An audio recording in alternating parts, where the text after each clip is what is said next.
Guys, you have to know that under no circumstances will any of the candidates have defeated Asiwaju. It was not possible.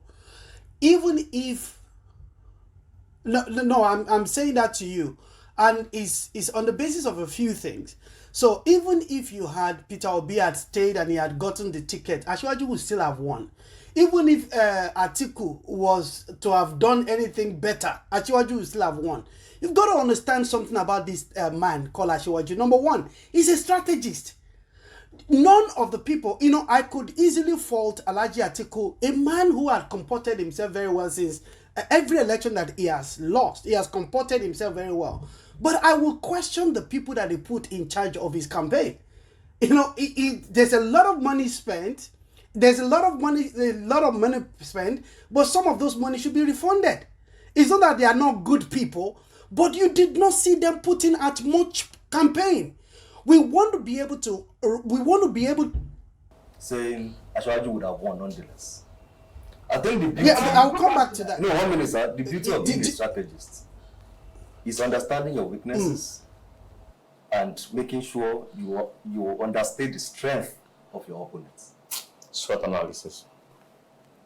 Asiwaju identified that, like 1979, when two Southerners run against themselves, is to the benefits of a Northerner. So I think there are some that are passing around the conspiracy. That it's possible that Asiwaju may have ensured the hubris of Peter Obi and making him leave PDP, ensuring that the chances of Atiku Abubakar is further reduced. Because he knows that, look, politics is about numbers, election is about numbers. So strategy would be that, how do I get these numbers despite my limitations while ensuring that my closest opponent, loses number? If Obi had stayed in PDP, Southeast would have gone to PDP. Yes. And if Southeast went to PDP, you know how many votes they gave to Peter Obi? Add it to Atiku's votes. But at the same time, that's on the assumption that Atiku runs, they replicate the ticket of 2019. That's on the assumption that they replicated that 2019 tickets. That's they don't have to replicate the ticket. You know the journey. Obi was not going to even collect the ticket at all. Yes, because Luke would have won. Obi was not going to collect. It was not even going. Yes, as they assumed. The more.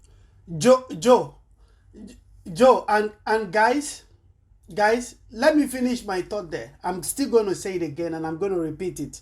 That under no circumstances, under no permutation, are the entities who ran for this election, any of them would have won. I mean, I don't mean anybody. I'm saying under that ticket of the 18 people that are there. And I'll tell you how strategist this man was.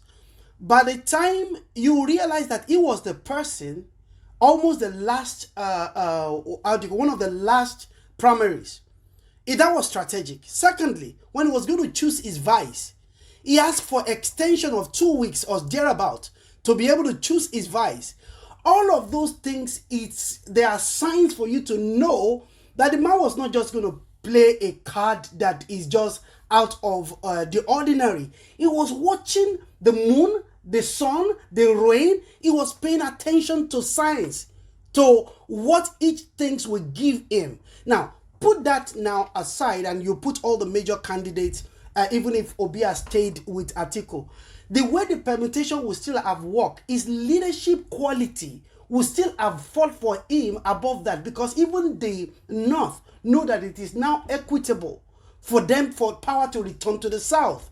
So under no circumstances in this last election would have anybody beaten Jagaban. And then if you look at his life and pattern, is Ori also. You just knew that the man struck at the right time. Okay, it was perfect alignment for all right, Let me chip in something quickly. What I'm saying is, what the situation narrative he gave is those that ran the race after Obi had left. Yes. Beautiful. I'm saying politics is science. You can trace it. Southeast had never voted for another party except PDP. Let Jagaban run the ticket with Jesus Christ. Obedience wouldn't have voted APC. Yes. The Southeast. Okay. Let me let me try to put a balance to this. The obedient movement, trust me, most of them wouldn't have even voted for Atiku as a presidential candidate. Remember that this movement is more about a candidate that they think or assume is different from the norm. From After Atiku he left. and no, regardless. I'm talking after he left. After he left, the die was cast. If Obi, for some reasons, didn't pick a ticket, so that he couldn't win, move to another party, obedient, saying that he's still with PDP, and Obi keeps saying he's my leader, Atiku is my leader, he's my mentor, he trained me, he's my personal Lord and Savior. Obi, maybe some of them have stayed aloof, but they wouldn't have voted APC still. Buhari told you that those that voted for me 97% cannot be treated the same as those that gave me just 5%. What percentage? They are not done as in the list. And the people still not go in one percentage. 5%, 10%. Let's look at before that primaries, because you are saying even if Obi has before that primaries of the PDP, we already saw the arguments on social media at the time that PDP was going to walk into destruction if Obi leaves. And you also recall that the obedience were the ones that were always making us accepting to be a mate to Atiku. It was either presidency or nothing. Let's not forget where all of this started from. So, people argued at the time that even if Obi had wanted to stay, the people behind him were beyond what he could control.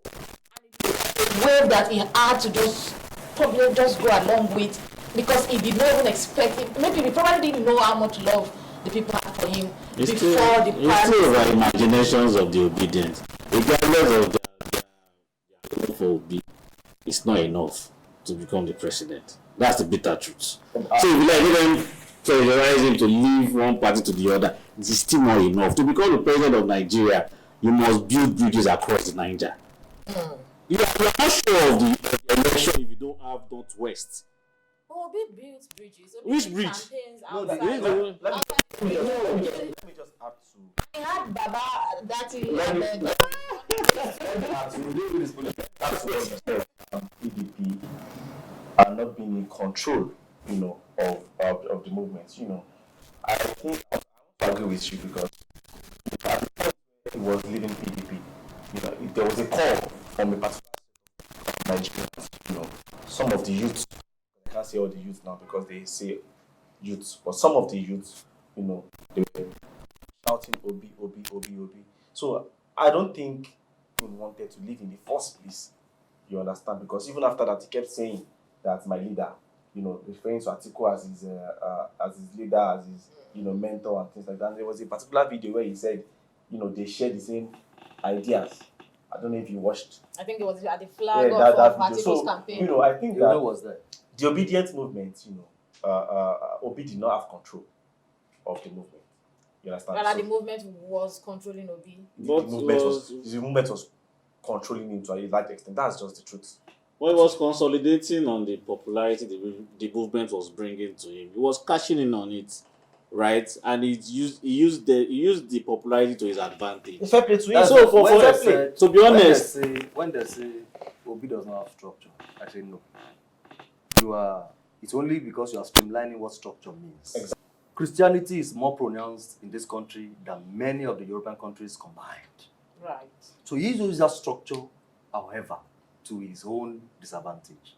A partner to align. It was what Akintola understood early enough. MK understood early enough. Nationality understood even got it. So that's why I say the best. that's why The North is poor. The North is poor. The North is dying. They will remind him. You think that some of these statements, we need to be really careful? Anambra was 54% poverty rate under Peter Obi. What do you mean by the North is poor? Is Anambra in Dubai? So this constant obsession of consistently speaking down on the North like there are some backward backward territory to raise and pity and pamper and then save from their ignorance. To come back to what? Yes, now. And I think you think that's played out? What was the percentage he got? He got fourth. He came fourth in Well, he Northwest. won the FCT. Not central. That's not central. Abuja is everywhere. It's No, if you see the place they won, Nazarawa, Plateau, those are Christian-dominated entities within the north. Yeah. Those are not even corners. Cool. Many of them are not Hausa Fulani. You know, they will tell you they're not. In fact, they are It not is- the population. We already knew, guys, that Peter Obi was going to win the metropolitan cities because a lot of where the population of Christian is in the metropolitan city like Lagos and like Abuja. There's a lot of Christians in that, and the power of the church was so strong that where people, a lot of those Christians do not have anything against Asiwaju except for the Muslim ticket. It scares a lot of Christians. Our eyes have seen a few things in that country, that there is no trust between tribes, between religion, and even between ethnicity. So we have to understand that played a major role to what happened. And going back to Peter Obi, you see, Peter Obi, look, there is nobody, none of us will shy away from being ostentatious. People pay money. We pay a lot of money to get ourselves branded.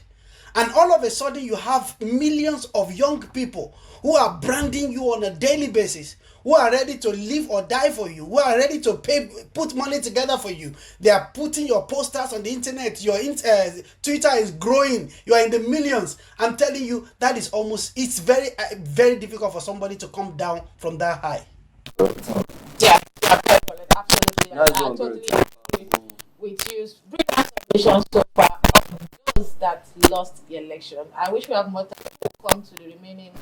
And we had 18 of them, so we are talking about 4. We'll come back to the remaining 14 some other time. But let's talk about victory. Victory is interesting, but there's a lot of sacrifices to be made, and of course, so much prize to be made. Talking about the victory of President-elect Asiwaju Bola Tinubu, I think is historic. There was this outburst in Abeokuta that produced the term Emilokon, meaning it is my son. Well, some people have used it against him. Some assume that it's pride. And why would anybody think that it is his turn to lead a country as large as Nigeria? But the man himself kept insisting that it was his turn. And of course, I think the positivity around Asiwaju is something that we should study. But I will start with you, Legendary. Let me come to you, Dolapo. What are the lessons, the journey, Asiwaju Bola Tinubu becoming the candidate of the All Progressives Congress and eventually winning the elections? Thank you, Adi. You know, I think he won that election based on experience. During the campaign, he kept saying track record everywhere. And the other candidates in the race, were asking for their track record. Nobody could provide it. The atiku, you kept hearing he sold this, sold that, sold this, sold this.